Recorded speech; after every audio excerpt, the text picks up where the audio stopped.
Hi, Wine XS family. We were doing the 2014 vintage here of Leconfield's Coonawarra Cabernet Sauvignon, the Sydney Reserve.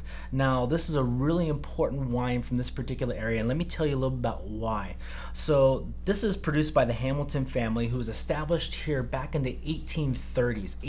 1830s in South Australia in the area of Coonawarra in a little sub area called the Limestone Coast. Now, this particular area is prized for Cabernet Sauvignon production because of its terra rossa soil, which is this iron rich topsoil underneath this kind of limestone kind of base. And this is very well drained soil, and it's probably the most prized area within Australia for Cabernet production. You know, other area that comes to mind is Margaret River. However, it's a little bit more maritime influence, a little bit cooler climate. I don't think they quite get the richness and the depth that this area of South Australia, Coonawarra in particular, receives.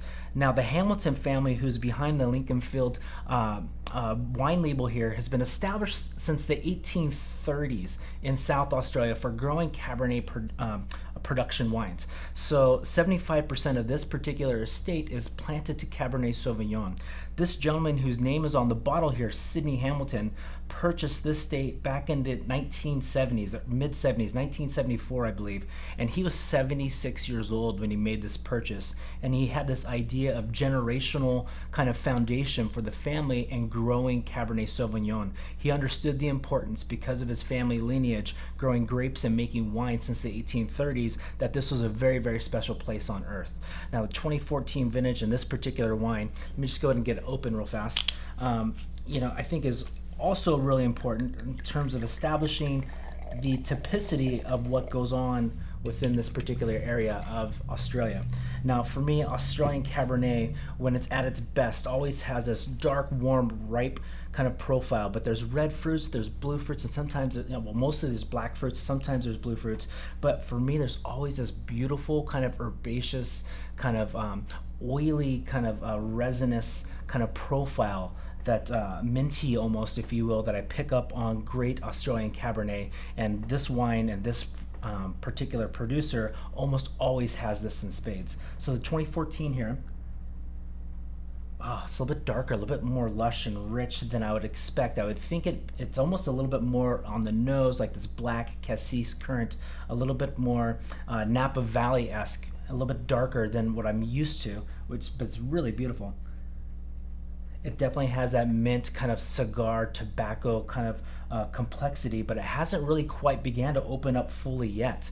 And we have a wine that's almost 5 years a bottle age on it right now, but showing great concentration and depth right off the nose.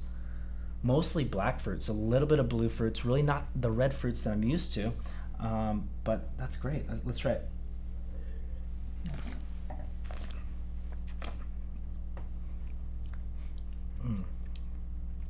Oh, there's some power, there's some intensity there for sure.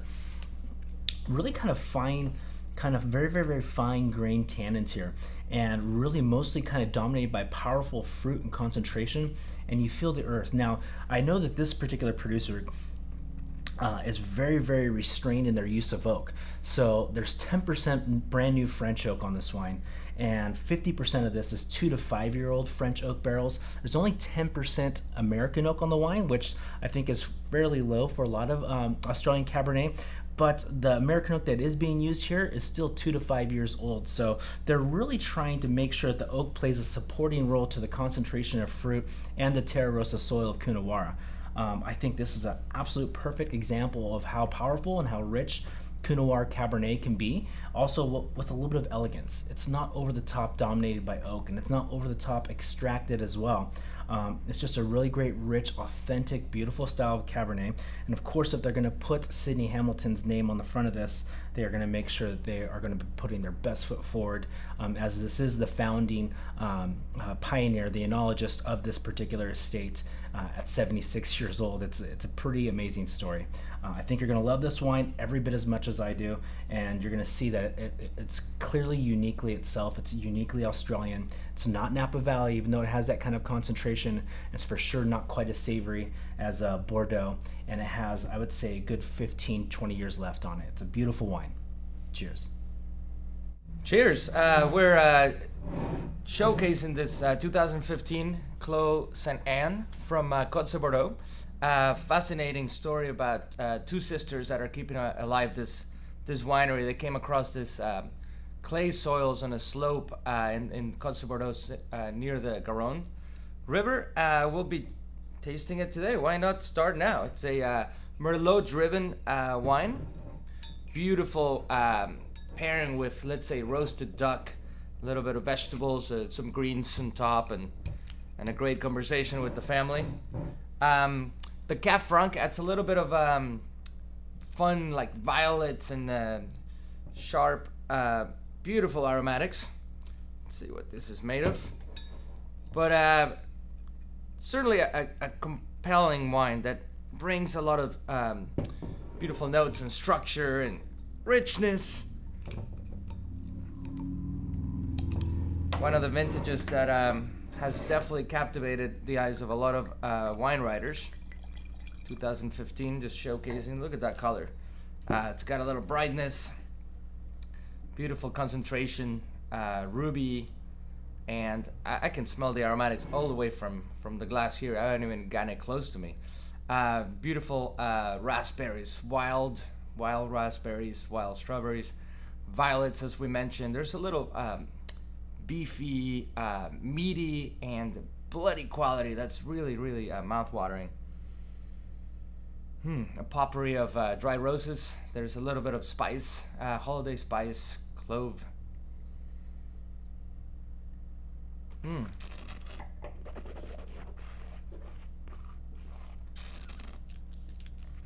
Juicy and elegant at the same time, with really dry quality, very approachable if you like the old world take.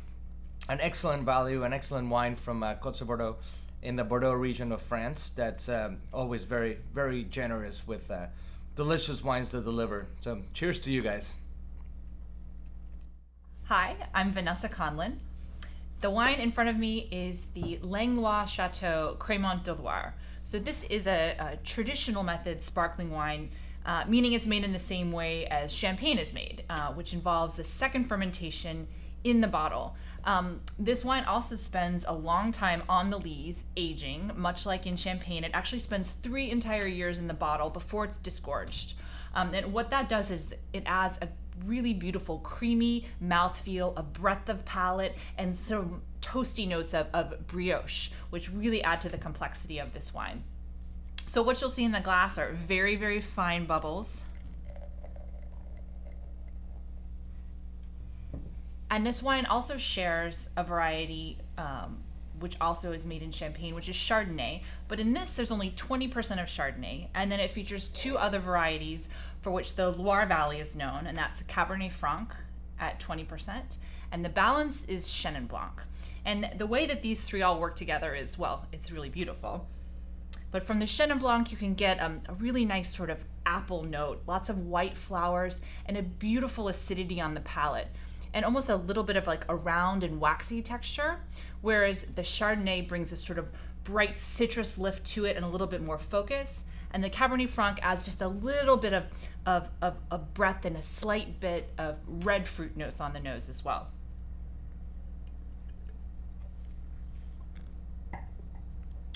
Really refreshing, bright, delicious.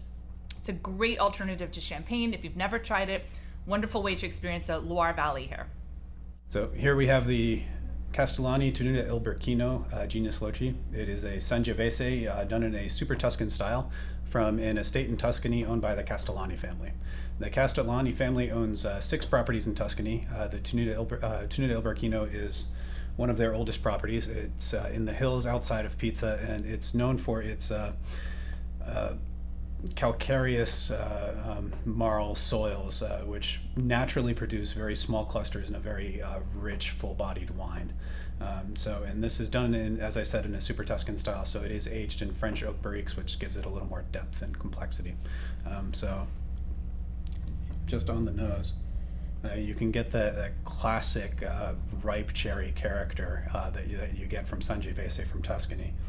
But it also has those elements of clove and vanilla and spice that you get from the French oak aging.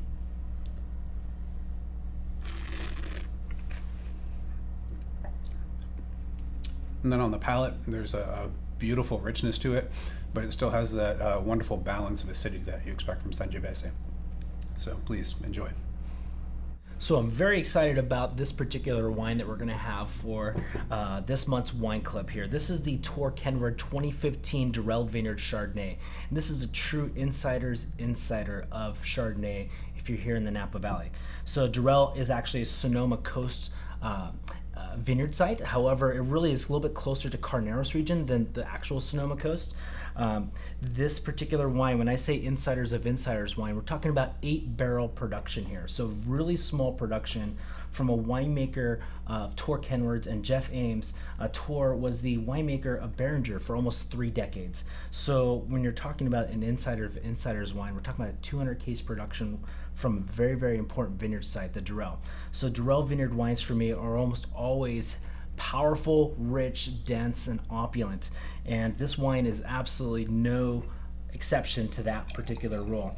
Now, this is in the northern portion of the San Pablo Bay where Carneros region kind of gets hit first. And then just east and south of the town of Sonoma is where the Durell vineyard kind of rests and lies right there. A very, very gradual slope, not too far from, I think it's Highway 21 going out towards what is Sears Point Raceway, or maybe it's called Infinity Raceway now.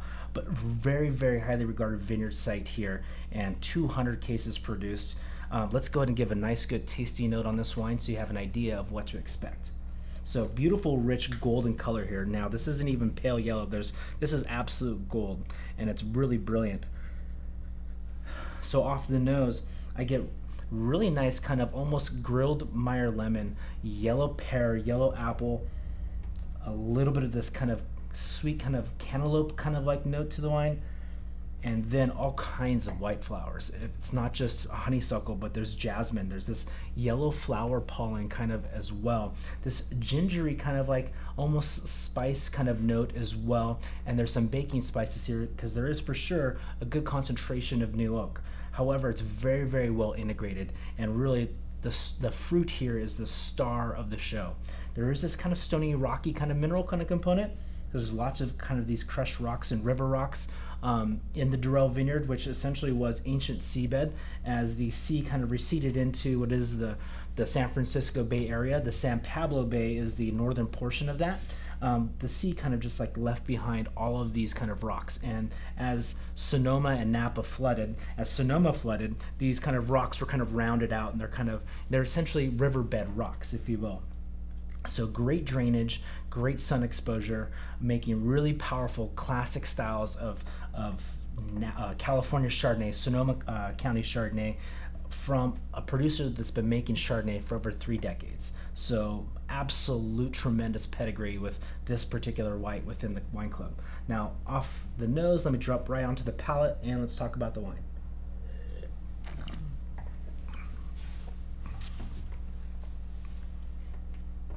Wow. Okay, yeah. For sure, tremendous depth and density of fruit concentration here. There's this kind of stony, rocky mineral. Okay, I'm gonna go right through it again real fast. Grilled Meyer lemon is for sure there, kind of confirming that yellow pear, yellow apple, this sweet lemon curd chiffon, kind of almost pie crust, kind of baked white pepper spices here.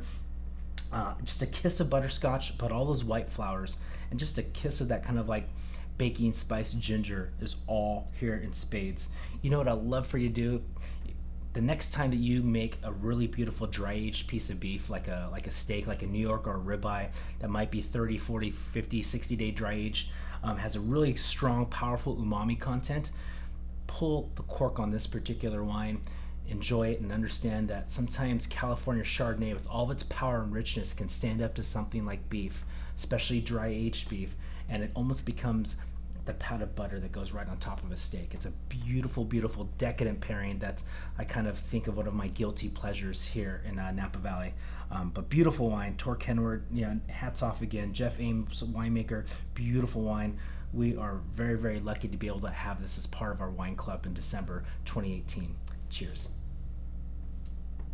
Greetings. We're tasting a 2016 La Cartuja wine from Priorat, a compelling soil content in this region of the world, which is on the eastern part of Spain, on the northern side, an area dominated by, let's say, monks and Carthusian monks and all this realm of people that brought a lot of winemaking skills as far as planting, as far as blending, and putting together wines that just scream quality and deliciousness. This one in particular, it's planted in the Licorella soils series, which is sort of volcanic. It brings a lot of crushed elements of bramble, violets. Imagine all this like purple fruits walking into a market in, let's say, in the Florence market, and you see all the flower arrangements, a little bit of white flowers as well, but really screeching. The dominating grapes in this area, it's Garnacha or Grenache, and also Masuelo or Carignan, which together they get together and bring this beautiful and memorable wine, if you will. This is a wine better to be had, let's say, some lamb stew. Throw some lamb in the crock pot, put a bunch of vegetables, bring your friends and family, just make an excuse to crack a bottle or two of wine and enjoy something this beautiful. The acidity, the tension, the balance, usually a characteristic of Priorat. And this wine, I mean, it's 2016 and already really beautiful, fresh, ready to drink expression. Not a lot of decanting time needed. Just crack it and enjoy a beautiful, as you can see, kind of a almost fuchsia tone to it, a little ruby deep color and brightness. Let's see what's in the nose. Just a great balance between fruit, plums, cranberries, those violets just grabbed and freshly picked and brought over to grandma or your friends or that date you have that night. But let's see.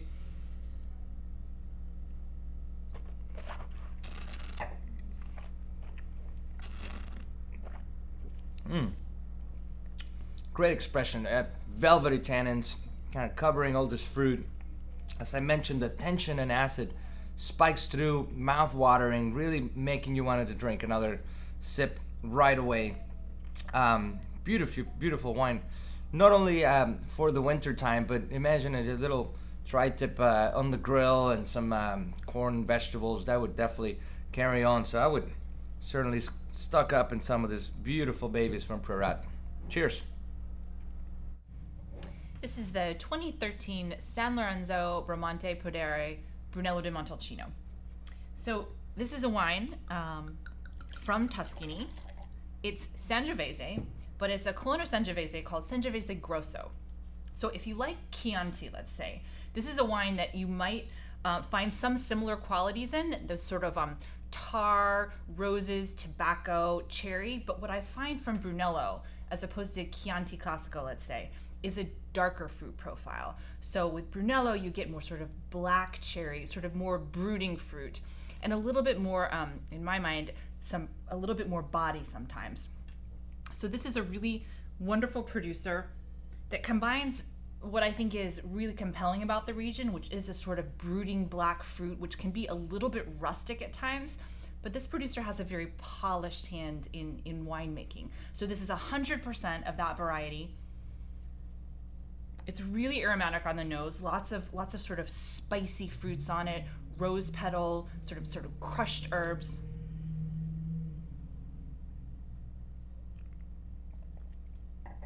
And then that great Italian acidity that you get that makes wines like this so fun to pair with foods.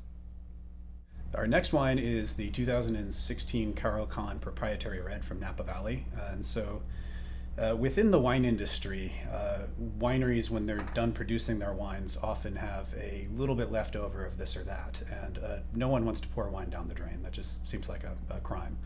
So very often there's a little bit of insider trading behind the scenes where a winery will sell some of their wine or fruit to a trusted producer who can then turn it into something beautiful. So this is how this label came about. So the winemaker for Karo-Kann is a woman named Britt Nichols, and she has a wonderful resume. She used to work with Philippe Melka and Luc Morlaix, who are two of the best winemakers in Napa Valley. And through the years, she's developed relationships with a bunch of wineries and has access to some of these opportunities to make a wine that's an incredible value. So this wine comes from a number of properties throughout Oakville, Santa Helena, Calistoga, Rutherford, and a little-known AVA called Charles Valley within Napa Valley. It is a blend of Cabernet Sauvignon, Petit Verdot, and Petit Syrah in almost equal parts with just a little bit of Merlot. The Petit Verdot and Petit Syrah add this really rich depth and muscular character. The Cabernet Sauvignon gives it a little more focus and adds a nice balance to the wine. And then the Merlot just gives a touch of a silky texture to it. So Petit Syrah and Petit Verdot are known for being very dark, and as you can see, it's an incredibly dark wine in the glass. On the nose, there's this richness and fruitiness, lots of blueberry, pomegranate, blackberry flavors, and just a subtle touch of baking spice and clove from the oak aging. And then on the palate,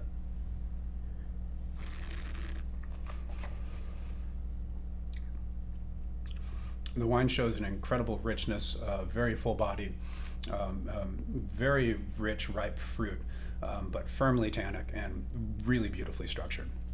So we hope you enjoy.